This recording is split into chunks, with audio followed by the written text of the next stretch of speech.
So the aluminum radiator installed in the old Corolla about a year and a half ago started leaking. And in this video I wanted to show you how to test for these leaks. In the next video I'll show you how to repair the radiator. But you do need a couple of pieces of equipment to do this.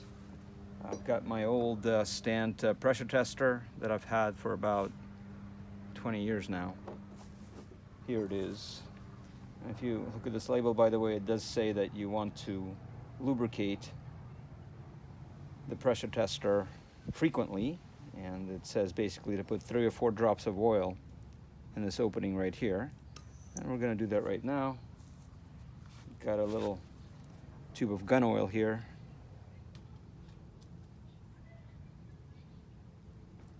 Just going to get a little oil in that hole. You can even put a little bit of oil down the shaft.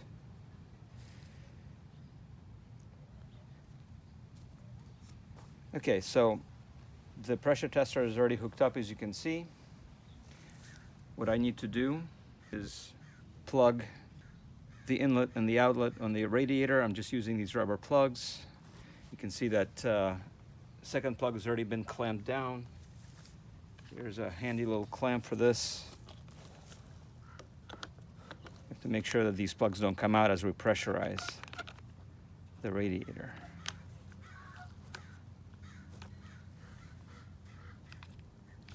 These radiators are rated for 13 psi, and I'm going to pump it up to that. You can see the ranges right there, 13, 14 psi in blue.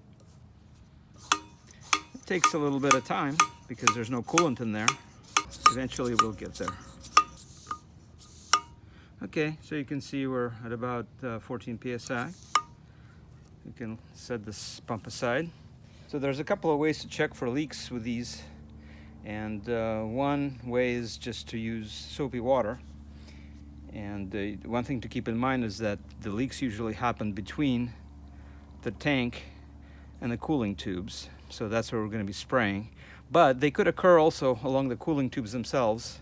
So it takes a little bit of time to find these leaks. I already found the leaks, but I just wanted to demonstrate how I do it. So you can see that there's a black mark here. And so when we spray the soapy water in, you can see that immediately bubbles form.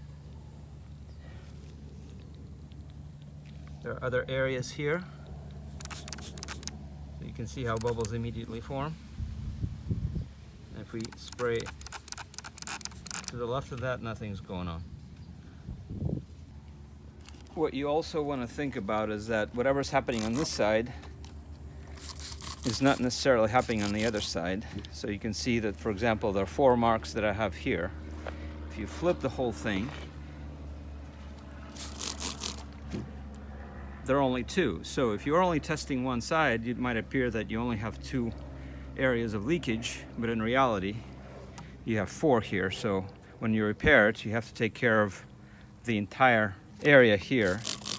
So you have 5 of these columns that you got to think about, so that all these junctions have to be repaired. That's the first method that you can use, and it's a very good one.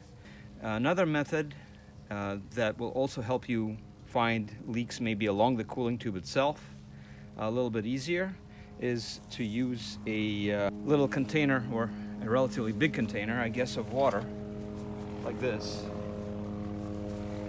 You just dunk the entire radiator in there. So hopefully you can see what's going on here. We've got bubbling happening in all the areas that I marked.